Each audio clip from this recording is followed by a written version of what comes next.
요즘 들어 이유 없이 기분이 가라앉을 때가 있습니다. 분명 큰일이 생긴 것도 아닌데 하루 종일 무기력합니다. 반대로 별것 아닌 일에 갑자기 화가 치밀어 오르기도 합니다. 그러다 문득 드는 생각이 있습니다. 나 왜 이러지? 근데 그 이유를 모르겠습니다. 그냥 기분 탓이라고 넘기고 맙니다. 혹시 이런 상황이신가요? 그렇다면 오늘 영상이 도움이 될 수 있습니다.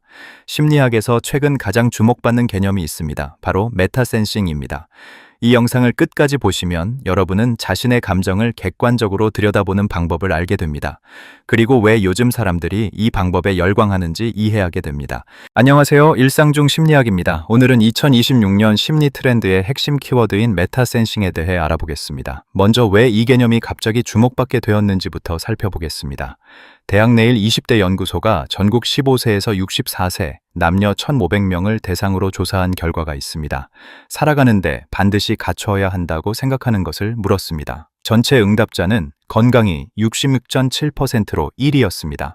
그런데 Z세대만 따로 보면 흥미로운 결과가 나옵니다. 건강이 55.7%로 1위이긴 한데 멘탈과 정신력이 55%로 거의 차이가 없었습니다. 불과 0.7% 차이입니다. 현금성 자산보다 멘탈이 더 중요하다고 답한 겁니다. 왜 이런 결과가 나왔을까요? 여기서 시대적 배경을 이해해야 합니다. 지금 20대와 30대는 태어나서 단 한 번도 경제 호황을 경험한 적이 없습니다. 취업난은 심해지고 있고 국민연금은 고갈 위기라는 뉴스가 매일 나옵니다. 기후위기와 인구 절벽까지 겹쳤습니다. 거기다 AI가 내 일자리를 대체할 수도 있다는 불안감도 있습니다. 이런 상황에서 돈이나 직장처럼 외부 조건은 내 마음대로 되지 않습니다. 그래서 Z세대는 다른 곳에 눈을 돌렸습니다.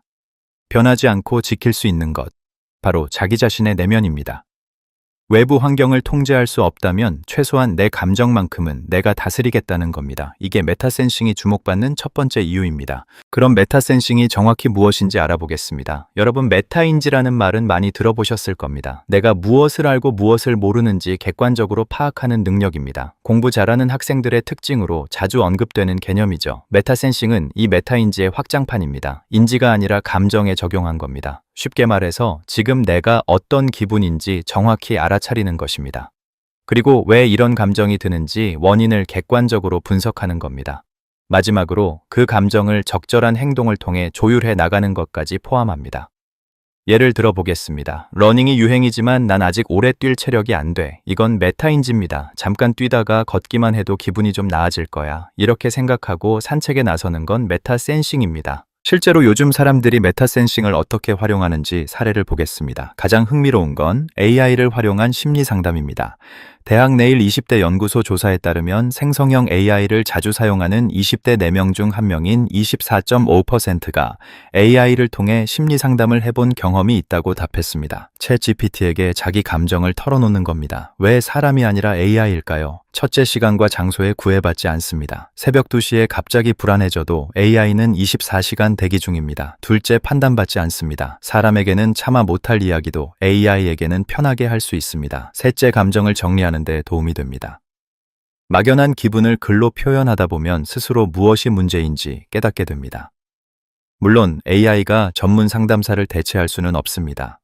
하지만 일상에서 감정을 객관화하는 도구로는 충분히 활용 가능합니다. 두 번째 사례는 코르티솔 관리입니다. 코르티솔은 스트레스 호르몬으로 알려져 있습니다. 소셜 빅데이터 분석 결과 코르티솔의 2025년 상반기 누적 언급량이 13만 건을 넘었습니다.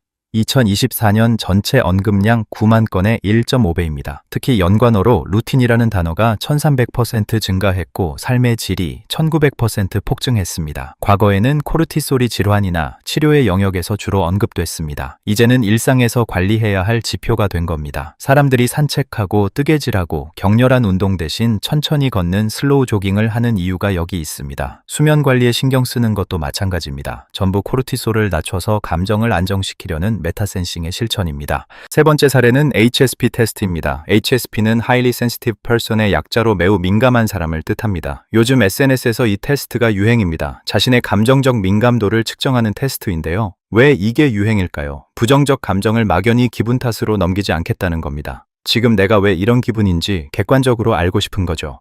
예전에는 MBTI로 성격을 분석했습니다. 이제는 HSP로 감정 민감도까지 분석합니다. 그래서 요즘 칭찬으로 쓰이는 말들이 달라졌습니다. 저 사람 메타인지 뛰어나다, 내면이 단단하다, 자기 객관화가 잘 된다. 전부 감정을 잘 다스리는 사람에게 하는 칭찬입니다. 스펙보다 내면 관리 능력이 더 높이 평가받는 시대가 된 겁니다. 여기까지 들으시면서 도움이 되셨다면 구독 한번 눌러주세요. 이 채널에서는 일상에서 바로 써먹을 수 있는 심리학 지식을 계속 다루고 있습니다.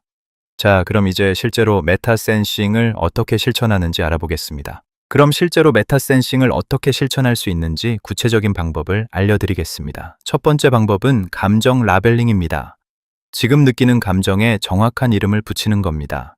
그냥 기분이 안 좋아가 아니라 정확히 무슨 감정인지 구분하는 겁니다. 불안한 건지, 우울한 건지, 화가 난 건지, 외로운 건지. 심리학 연구에 따르면 감정에 이름을 붙이는 것만으로도 그 감정의 강도가 줄어든다고 합니다. 뇌의 편도체 활성화가 감소하기 때문입니다. 두 번째 방법은 감정 일기입니다. 하루에 10분만 투자해서 오늘 느낀 감정을 적어보세요. 언제 어떤 상황에서 어떤 감정을 느꼈는지 기록하는 겁니다. 일주일만 해도 패턴이 보입니다.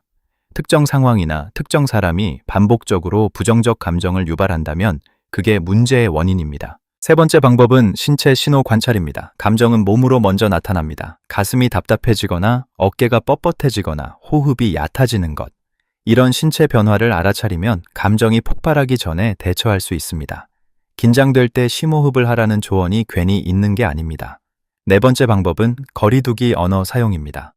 나는 지금 화가 난다 대신에 지금 화라는 감정이 올라오고 있구나 라고 표현해 보세요. 감정과 나를 분리시키는 겁니다. 감정은 나 자체가 아니라 그냥 지나가는 상태일 뿐입니다. 이렇게 인식하면 감정에 압도당하지 않고 한 발 떨어져서 관찰할 수 있습니다. 마지막으로 메타센싱이 왜 중요한지 한 번 더 짚어드리겠습니다. 영국 컨설팅 기업 비지어의 조사에 따르면 Z세대 근로자의 80%가 심각한 수준의 번아웃을 경험했다고 합니다. AI 채용 플랫폼 캐치가 Z세대 취업준비생 1770명을 대상으로 조사한 결과 40%가 이미 번아웃을 경험했고 62%가 높은 초봉보다 야근과 스트레스가 적은 직장을 선호한다고 답했습니다. 번아웃과 스트레스가 이 세대의 가장 큰 적인 겁니다. 이걸 극복하려면 결국 자기 감정을 제대로 알아차리고 관리할 줄 알아야 합니다. 그게 바로 메타센싱입니다. 정리하면 메타센싱은 3단계입니다. 첫째, 지금 내가 어떤 감정인지 알아차린다. 둘째, 왜 이런 감정이 드는지 원인을 분석한다. 셋째, 적절한 행동을 통해 감정을 조율한다. 이 3단계를 반복하다 보면 감정에 휘둘리지 않고 내 삶의 주도권을 되찾을 수 있습니다. 오늘 영상이 도움이 되셨다면 좋아요와 구독 부탁드립니다. 알림 설정까지 해두시면 새 영상을 놓치지 않고 보실 수 있습니다. 다음 영상에서는 요즘 MZ세대 사이에서 화두가 되고 있는 외로움 관리에 대해 다루어 보겠습니다. 혼자 살고 싶지만 외로운 건 싫다는 심리. 왜 이런 모순된 감정이 생기는지 그리고 어떻게 관리하는지 알려드리겠습니다. 일상 중 심리학이었습니다.